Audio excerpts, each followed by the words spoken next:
డబ్బు, అనారోగ్యం, ఉద్యోగం, వ్యాపారం అప్పులతో బాధపడుతున్నారా? వెంటనే జేకేఆర్ గురువు గారికి కాల్ చేసి ఈ వెబినార్ లో జాయిన్ అవ్వండి.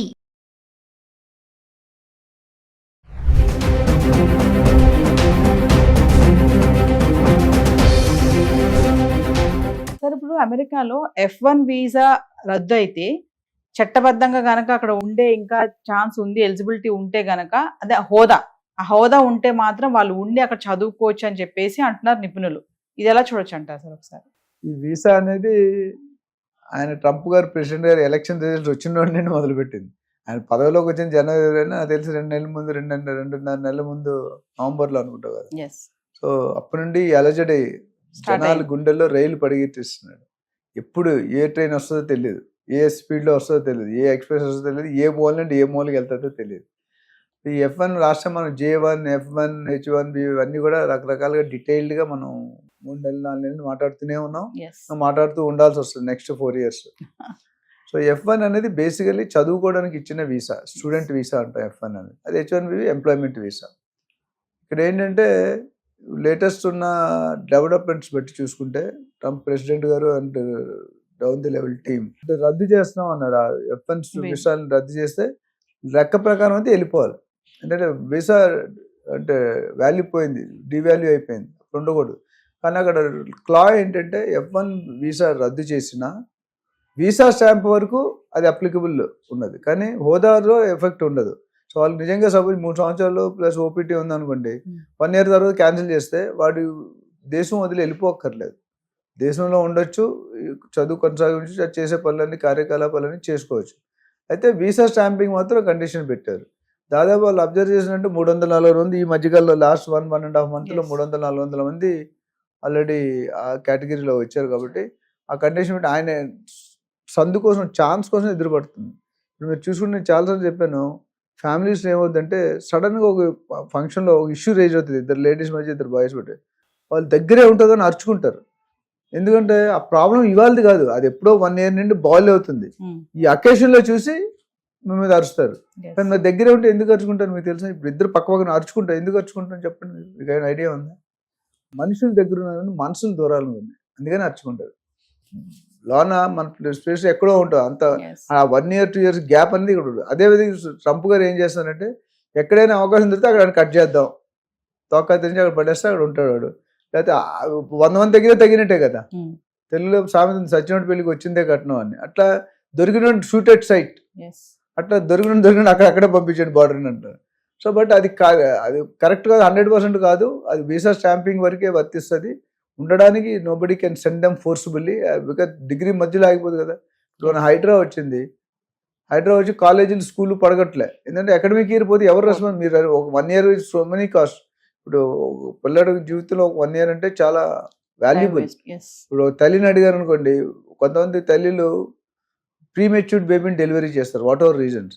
ఆ తల్లిని సపోజ్ 1 month ముందు డెలివరీ చేసిన 9 months 8 months కొంతమంది వచ్చేస్తారు. చాలా మంది సెలబ్రిటీస్ కూడా విన్నాను. ఆ తల్లిని అడిగితే 1 month వాల్యూ ఏంటో చెప్తుంది, హౌ మచ్ స్ట్రగుల్ ఆ బయటకు రావడానికి పిల్లడు కానీ పిల్ల కానీ. అదే PT విషయాన్ని ఫ్రాక్షన్ ఆఫ్ సెకండ్ గురించి అడిగితే చెప్తుంది. ఒక స్టూడెంట్ సంవత్సరం ఫెయిల్ అయ్యాడంటే వాడు సంవత్సరం వాల్యూ చెప్తాడు. అట్లా చాలా ఉన్నాయి. ఇక్కడ కూడా ఏంటంటే ఛాన్స్ దొరికితే నాకు ఏదో ఒక విధంగా పంపించాలి. అంటే వీసా రద్దయినా చట్టపరంగా హోదా ఉంటే మాత్రం అక్కడ ఉండొచ్చు. హోదా ఉన్న టైం లిమిట్ ఉంటుంది. అంతకుముందు 3+3 మనం మాట్లాడుకున్నాం. ఆ టైం వరకు నోబడీ కెన్ డిస్టర్బ్ దెమ్. మళ్ళీ వీసా అఫీషియల్ స్టాంపింగ్ ఉండదు. సో అందుకని హోదా వేరు, వీసా స్టాంపింగ్ వేరు. సో వీళ్ళు ఇచ్చింది ఏంటంటే 2 కలిపి ఇచ్చారని ఎక్కడో లీగల్గా ఎక్కడో అడ్డొచ్చింది, అందుకని ఇది క్లారిఫై చేశారు. సో F1 వీసా ఉండి వాళ్ళకు ఒక క్యాన్సిల్ అయినా హోదా ఉన్నంతకాలం ఆ టైం పీరియడ్ వరకు nobody can disturb them. This is a clarity. అసలు F1 వీసా ఎందుకు రద్దు చేస్తున్నారు సార్? అసలు అంటే అది ఎందుకు రద్దు చేస్తున్నట్టు కరెక్ట్ రీజన్ చెప్పలేదు. ఏదో మనిషి చావుకి 100 కారణాలు ఉంటాయి అన్నట్టు ట్రంప్ గారు ఒకటే పెట్టుకున్నాడంటే, మిగతా ఇండియానే కాదు మిగతా కంట్రీస్ ఎవరైతే ఇల్లీగల్గా వచ్చారో లేదా ఎక్సెస్గా ఉన్నారో వాళ్ళని అమెరికా నుండి వెనక్కి కొత్త వలసలు లేకుండా పాత వాళ్ళని తగ్గించాలనేది ధోరణిలో ఉన్నారు. సో ఆ ఎఫెక్ట్ ఇది ఒక మెథడ్. బర్త్ టూరిజం ఒకటి, లాటరీ సిస్టమ్ ఒకటి, జాబ్. ఇప్పుడు మనం ఇమ్మిగ్రేషన్ అంటే నేను చెప్పాను, US లో దాదాపు 3000 యూనివర్సిటీలు ఉన్నాయి. 3000లో 10% కరెక్ట్ యూనివర్సిటీ, అంటే 300 దాకా కరెక్ట్, అంటే ఆ యూనివర్సిటీలో చేరితే మీకు జాబ్ వచ్చే అవకాశాలు పుష్కలంగా కనిపిస్తుంది. అదే యూనివర్సిటీలో అది మన జాబ్ ఎక్కడ చేయొచ్చు, టెక్నికల్, నాన్ టెక్నికల్. టెక్నికల్ అంటే రీసెర్చ్ అసిస్టెంట్స్, అంటే ఒక ప్రొఫెసర్స్ కింద వీళ్ళు రీసెర్చ్ అసిస్టెంట్గా చేరి 2 years 3 years నేర్చుకొని చేస్తారు. నాన్ టెక్నికల్ అంటే అడ్మినిస్ట్రేషను, సర్వీసు, హాస్పిటాలిటీ, హెచ్ఆర్ ఇవన్నీ వస్తాయి. వీళ్ళు ఏం చేశారంటే చాలామంది మిగతా ఏవైతే 2700 యూనివర్సిటీస్ ఉన్నాయో ఆ యూనివర్సిటీ ప్రొఫెసర్లే ఉండరు, అంటే లెక్చరర్స్ ఉంటారు. లెక్చరర్స్ ఉంటే అసిస్టెంట్ పెట్టుకోరు. సో కానీ వాడు బతకడానికి డబ్బులు కావాలిగా. నేను చాలాసార్లు చెప్పాను, సినిమా యాక్టర్లు కూడా సోకాల్ పెద్ద పెద్ద స్టార్స్ పేరు చెప్పను, వాళ్ళు కూడా అమెరికా వెళ్ళినాడు, వాళ్ళ అమ్మా నాన్న ఫీజులు సరిపడి డబ్బులు ఎక్స్ట్రా జలసాలు అంటే హోటల్లో బాయ్గా పనిచేసి, పెట్రోల్ పంపులో బాయ్గా పంపించేసి, సూపర్ మార్కెట్లో బాయ్ గర్ల్గా ఉన్నట్టు చేశారు. ఇక్కడ ఏమైంది, అలా చేయడానికి యూనివర్సిటీకి అర్హత లేదు. మరి వీళ్ళు బతకాలంటే డబ్బులు కూడా వీళ్ళేం ఒక యూనివర్సిటీని 10, 20, 30 కిలోమీటర్ ట్రావెల్ చేసి వేరే షాప్లోనో పెట్రోల్ బంక్లో పనిచేస్తున్నారు సంపాదన. అది వీళ్ళు ట్రాన్సాక్షన్ తెలిసిపోతుంది. రీసెర్చ్లో ఏం తెలిసిందంటే వీడు కాలిఫోర్నియా యూనివర్సిటీలో ఉన్నాడు, ఇటు ఇక్కడ నుండి 25 కిలోమీటర్ రోజు ట్రాన్సాక్షన్ ఉంటాయి కదా, train transaction, bus transaction, tiffin అవన్నీ కనిపెట్టారు. సో వీడు ఇక్కడ నుండి అక్కడ ఎందుకు వెళ్తున్నాడు, వై ఈజ్ ఈ గోయింగ్ అంటే ఇక్కడ జాబ్ చేయట్లేదు, వాడు ఇల్లీగల్. పెట్రోల్ పంపులో రీసెర్చ్ అసిస్టెంట్గా యూనివర్సిటీలో చేయాలి మీరు, ఓన్లీ యూనివర్సిటీ చేయడానికి అర్హత ఉంది.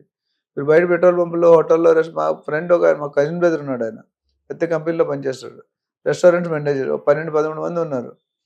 అది ఇల్లీగల్, వాళ్ళకి ఏమి లేవు, బట్ రన్ చేస్తున్నారు. మనిషికి $2,000 నెలకి. $2,000 అంటే 1.67 lakhs లోయెస్ట్ శాలరీ అది. అంటే సార్ F1 వీసా పైన వెళ్ళిన మన స్టూడెంట్స్ ఎవరైతే చదువుకోవడానికి వెళ్తారో వాళ్ళు అది కాకుండా అంటే ప్రొటెస్టులు చేయడము, యూనివర్సిటీస్ కి అనుసంధానంగా మాట్లాడడం, అదొక main one of the reason. ఒకటి ఏంటంటే తగ్గించాలనేది, రెండోది మెయిన్ రీజన్ మీరు చెప్పింది మంచిది ఏంటంటే వాళ్ళు గవర్నమెంట్ కి వ్యతిరేకంగా వెళ్తున్నారు అనేది ఒక. ఇప్పుడు మన దగ్గర కూడా యూనివర్సిటీలో అపోజిషన్ చేస్తారు, అంటే అపోజ్ చేస్తారు, మాకు బట్టలు సరిగా ఇవ్వట్లేదు, ఫుడ్ సరిగా పెట్టలేదు. అట్లా ఏంటంటే ఈ ట్రంప్ తీసుకున్న పాలసీలకి వ్యతిరేకంగా వాళ్ళు స్ట్రైకులు చేయడం, ధర్నాలు చేయడం, డ్యామేజ్ చేయడం కొన్ని జరుగుతున్నాయి. అదొక మెయిన్ రీజన్. అంటే దాన్ని ఒక గ్రెడ్జ్గా, ఒక టూల్గా వాడి, ఇక్కడ కూడా గవర్నమెంట్లు ఏమంటారు, ఏమైనా గట్టిగా చేస్తే మీకు శాలరీ తీసేస్తూ ఉంటారు. పొలిటికల్ లీడర్స్ మీరు చూసుకుంటే ఇప్పుడు సంగరేణి కాలనీస్, లేకపోతే యూఎస్పీ, ఏదో పెద్ద బిహెచ్ఎల్ ఒకసారి ధర్నాలు చేస్తుంటాయి, బ్యాంక్ వాళ్ళు ధర్నా చేస్తుంటారు, మొత్తం బ్యాంకులన్నీ ఇండియాలో క్లోజ్ అయిపోతాయి. అప్పుడు ఏం చేస్తారు, 1 week ధర్నా చేసిన 1 week శాలరీ ఇవ్వనని కవర్ చేస్తారు. తర్వాత మళ్ళీ మాట్లాడతారు, సమావేశం కూర్చుంటారు, యూనియన్ లీడర్ వస్తే లేదా సెటిల్ చేస్తారు, 3 సగం ఇస్తాను, సగం ఇవ్వనని. అదేవిధంగా ఇక్కడ కూడా యూఎస్లో ఏమవుతుందంటే ఈ స్టూడెంట్స్ ఇబ్బంది, ఎస్పెషల్లీ మైగ్రేటెడ్ స్టూడెంట్, ఇమిగ్రేషన్ మీద ఎవరైతే వచ్చారో ఆ స్టూడెంట్స్కి ఇబ్బంది కలుగుతుంది. ఇప్పుడు ఈయన తీసుకున్న అది కలగకుండా అక్కడ ఈ స్టూడెంట్స్తో పాటు అక్కడ కూడా కొంతమంది స్టూడెంట్స్ కలిపి దాన్ని ప్రొటెస్ట్ చేస్తున్నారు. ప్రొటెస్ట్ చేసినప్పుడు ఏమవుతుందంటే గవర్నమెంట్ కొద్దిగా బాధ కలుగుతుంది, ఎందుకంటే వాళ్ళ రూల్ ధిక్కరించినట్టే కదా. ఇప్పుడు మీ నాన్నగారు చెప్పిన రూల్ మీరు వినకపోతే మీ నాన్నగారు కోపం రావడం సహజం. మనందరికీ పెద్దన్నయ్య అని, ఎవరు యుఎస్ ప్రెసిడెంట్ ఎవరున్నా పెద్దన్నయ్య. సో పెద్దన్నయ్య చెప్పింది వినకపోతే పెద్దరాయుడు సినిమాలో ఉంటుంది, మోహన్ బాబు గారి సినిమా వచ్చింది కదా, రజనీకాంత్ పెద్దరాయుడు సినిమా, మోహన్ బాబు తమిళ్లో ఆయన తీసినాడు, వేరే ఆయన, ఈయన తెలుగులో తీసాడు, సూపర్ బ్లాక్ ఇష్టం. పెద్దరాయుడు ఏంటి, మోహన్ బాబు గారు పెద్ద ఆయన ఎవరు, ఆయన చెప్పిన మాటే శాశ్వతం, వేరే రెండో థింకింగ్ లేదు. తమ్ముడు చెప్పినా, వదిన చెప్పినా, భార్య చెప్పినా ఎవరు. అట్లా యుఎస్లో ప్రెసిడెంట్ చెప్పాడంటే మొత్తం ఒక్కసారి చెప్తే 200 సార్లు చెప్పినట్టు, రజనీకాంత్ 100 సార్లు అయినా 200 గంటలు 200 గంటలు చెప్పినట్టు. సో దానివల్ల ఏంటంటే కొద్దిగా ఇంట్లో స్విచ్ చేస్తే వాకిట్లో లైట్ వెళ్తుంది ఒక సామెత ఉంది.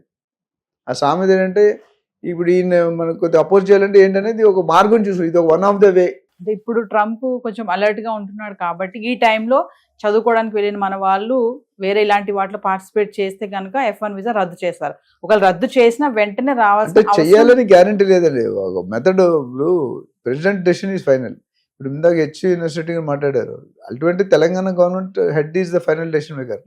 ఒక కోర్టు మాత్రం వాళ్ళకి అబోవ్ వెళ్ళొచ్చు, మిగతా మీరు నేను వెళ్ళలేము. మనం చేసే ఉద్దేశం ఏంటంటే మనం రెండు పాజిటివ్గా నెగిటివ్ రెండు ఆలోచించి ఏది మంచిది, ప్రజలకు ఏది మంచిది, రాష్ట్రానికి ఏది మంచిది, రెవెన్యూకి ఏది మంచిది అనేది చూసుకొని కోర్టులు అనేవాళ్ళు డెసిషన్ తీసుకుంటారు. అక్కడ అటార్నీ జనరల్స్ ఉంటారు.